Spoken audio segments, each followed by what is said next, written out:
महाकुंभ पर चंद्रशेखर आजाद को कोसने वाले आंखें खोल कर देखें, भीम के दीवाने की हकीकत। जनता के लिए झोंक दी पूरी ताकत। चंद्रशेखर आजाद ने समझाया असली सेवा का मतलब। अधिकारियों को गांव में बुलाया, कच्चे रास्ते पर चलाया और दिया महाकुंभ वालों को जवाब।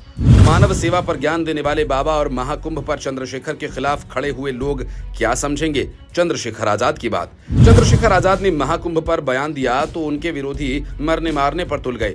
कई बाबा उन्हें सेवा का ज्ञान देने लगे तो कई नेता उनके खिलाफ खड़े हो गए, लेकिन चंद्रशेखर आजाद अपनी बातों पर अडिग रहे। उन्होंने बाबा साहिब की तरह सत्य का मार्ग नहीं छोड़ा और लोकसभा क्षेत्र नगीना से सभी लोगों को ऐसा जवाब दिया जिसकी चारों तरफ तारीफ हो रही है। उन्होंने ऐसा काम कर दिया जिसे देखकर हर कोई कहेगा कि असली सेवा मानव सेवा ही है, जिसे चंद्रशेखर आजाद बखूबी निभा रहे हैं। हर धर्म में ये कहा जाता है कि कमजोरों की मदद करो, मजलूमों का साथ दो, गरीबों का सहारा बनो, और चंद्रशेखर आजाद ने वो कर दिखाया और सीधे अपने विरोधियों को जवाब दे दिया, जिससे कुंभ पर उनसे माफी की मांग करने वाले तिलमिला गए। अब आप सोच रहे होंगे कि चंद्रशेखर आजाद ने ऐसा क्या कर दिया, तो बस 2 मिनट आप हमारे साथ जुड़े रहिए। हम आपको आसान भाषा में पूरी क्रोनोलॉजी समझाएंगे।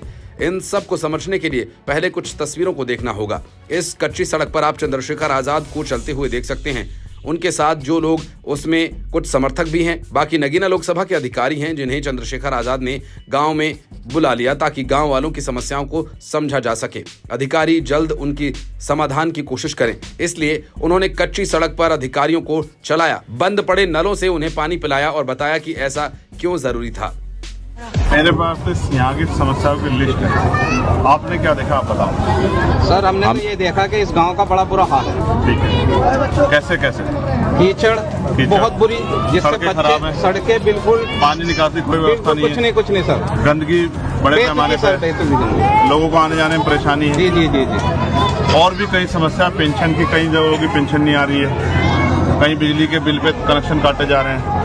तो आज हमने यहाँ के अधिकारियों से संपर्क करके एक कैंप यहाँ लगाया था और अभी 2 गांव में और इन गांव की जो बुरी हालत है यहाँ के एडमिनिस्ट्रेशन को दिखानी जरूरी है। आज मैंने इसी गारे में जिन सड़कों पर जनता चलती है उनको चलवाया, अधिकारियों को चलवाया जी जी, बहुत बढ़िया कराया। और मैंने उनको बताया कि आप ये चल के देखो कि कैसा महसूस होता है। हालांकि मैं भी खुद चला, ठीक है, तो पूरे जूते खराब हो गए, कपड़े खराब हो गए। मैंने उनको एहसास कराया कि जनता कैसा जीवन जी रही है। अब समझिए कुंभ से ये मामला कैसे जुड़ गया और उन्होंने कुंभ पर ज्ञान देने वालों को कैसे जवाब दिया।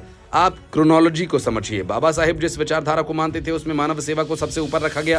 जब बाकी धर्मों ने अपने अपने ईश्वर को सबसे पहले रखा तो वो मानव सेवा करके विरोधियों को बता रहे हैं कि बाबा साहिब के संविधान से चलने वाले इस देश में मानवता सबसे ऊपर है। फिर उसके बाद उन्होंने वहीं से यूपी के मुखिया योगी आदित्यनाथ को सीधे ललकारा।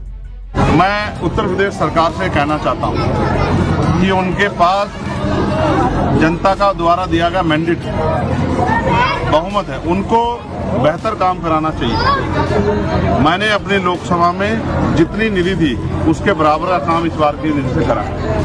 कुछ काम अभी पेंडिंग चल रहे हैं, लेकिन क्योंकि एक विधायक का की जो निधि है और एक सांसद निधि बराबर है और विधायक के पास 1 विधानसभा, सांसद के पास 5 विधानसभा है, फिर भी हमने कोशिश की कि सभी विधानसभाओं में काम हो जाए, लेकिन कुछ काम ऐसे हैं जो होने बहुत। चंद्रशेखर आजाद ने जब से महाकुंभ पर पापी वाला बयान दिया तभी से लोग उनसे माफी की मांग कर रहे हैं। कुछ लोग तो इस्तीफे की भी मांग कर रहे हैं और कुछ उनका पुतला फूंक रहे हैं, लेकिन चंद्रशेखर आजाद ने साफ कर दिया कि वो किसी से डरते नहीं, माफी तो किसी भी हाल में नहीं मांगेंगे। अब आप ही कमेंट करके बताइए कि जमीन पर उतरकर जनता की सेवा करना अच्छा है या फिर धर्म के नाम पर अरबों रुपए लुटा देना। अगर आप इस मामले में चंद्रशेखर आजाद के साथ हैं तो कमेंट में जय भीम लिखें। Bureau report, Indian news.